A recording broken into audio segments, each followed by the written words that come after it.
Okay, here we are. This is lesson 9 of drawing a mini.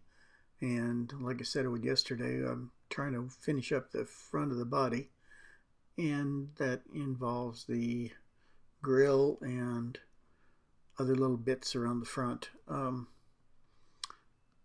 The grill bars and stuff in the photograph that I have are almost unable to be seen. So I made them a little stronger here, but I'm going to end up darkening all that up because it's in pretty heavy shadow anyway, so you can barely see it. So I didn't count the grill bars.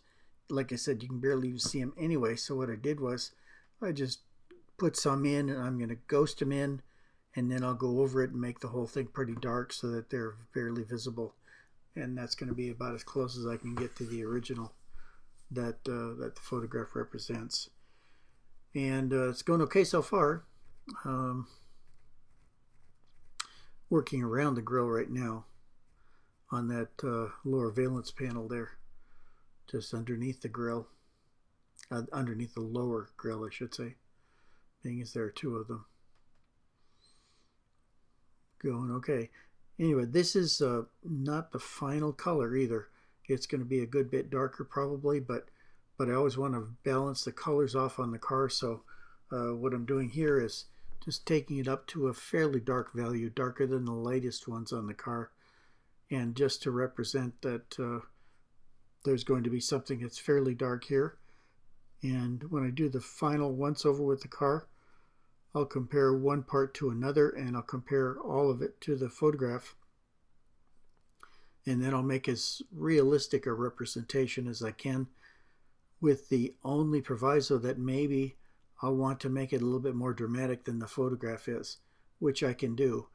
So I'm thinking that that's possibly what I'm going to do. Okay, just about got those bars in. Now we're going for the side bars.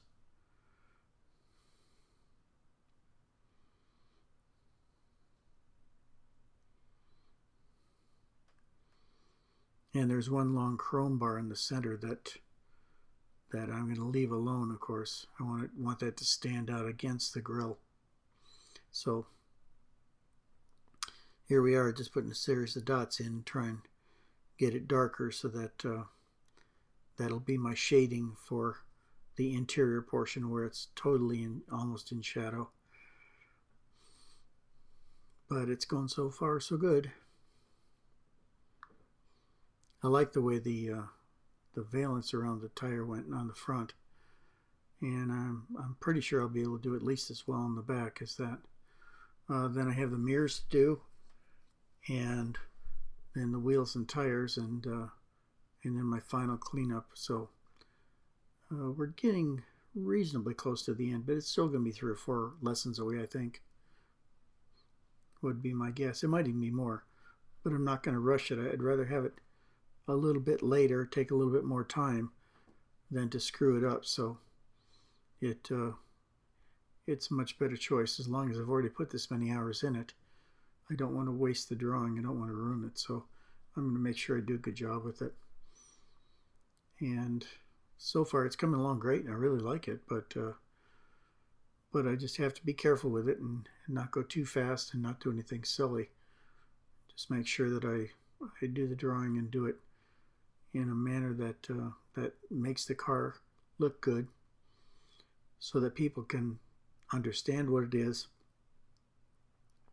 And because I'm probably going to use it in my Christmas card line or greeting card line, I'd also like it to look good so that people will recognize it and say, oh boy, I'd like to have one of those, or something like that, something to that effect. So that's where we're headed right now, is I'm going to try and, like I do with all of mine, I try and make the last drawing the best one I've done so far. So if I learn how to do something new in every drawing, then I'm a happy guy. And as long as I've been doing this, I still learn new things all the time. So that's always a good thing. And there are things that when a photographer takes a picture, or even when I take a picture, and I'm not a really great photographer, but if I take a picture and I take 3 or 4 of them because I only get one shot at it, the one day or half an hour or 15 minutes or whatever it is, then I want to make sure that I get some different kind of looks to it so that possibly I can find something in the photographs that I took, or if I'm looking on the web and I'm looking for a picture, I try to find something that has a unique perspective on the photograph that shows the car in a different light or with something unusual that I can bring up and make it look more interesting than just a regular shot of that car. And on this one, it was those the amber lights really came out great, and most of it's pretty dark too, which suits my black ink routine here, and that makes it a lot easier to do too. Anyway, just about done for today. I hope to see you back here tomorrow. We'll try and finish off all the exterior body parts, and then we'll work on the interior tires and wheels. Thanks. Bye.